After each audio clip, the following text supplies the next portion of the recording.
नमूद घटनेमध्ये माननीय पोलीस अधीक्षक सो विश्व पानसरे सर यांच्याकडून माहिती मिळाली।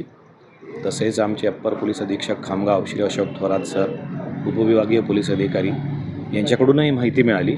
त्या सर्व माहितीच्या आधारे आम्ही स्वतः पोलीस स्टेशनचे अधिकारी व गुन्हे प्रकटीकरण पथकाचे कर्मचारी यांच्यासह शेगाव शहराच्या मार्केटमध्ये परिसरात शोध घेतला असता तर आम्हाला तो दुरून मिळून आला, परंतु त्याला एकदम न पकडता आम्ही थोडासा सापळा लावला।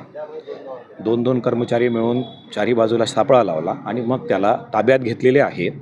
सदर घटना काय आहे हे आम्हाला माहिती नाही, परंतु त्यावरती गुन्हा दाखल असून त्याला नुकतीच ठाणे गुन्हे शाखेची टीम पोहोचते पोलीस स्टेशनला। ती पोहोचताच त्याला त्यांच्या ताब्यात देण्याची तजवीज ठेवलेली आहे। तर माननीय SP सरांना माहिती देण्यात आलेली आहे आणि मला असं वाटतं सरांनी ती माहितीवरती ठाणे CP यांनाही दिलेली आहे। ठळक घडामोडींसाठी देशोन्नती न्यूज चॅनलला सबस्क्राईब करा आणि बेल आयकॉन प्रेस करा। मुंबई, पुणे, नागपूर, मराठवाडा असो का विदर्भ, राजकीय, सामाजिक, शैक्षणिक क्षेत्र असो का क्रीडा, सर्वच घडामोडीचे विश्लेषण पाहायला विसरू नका। फक्त देशोन्नती न्यूजवर।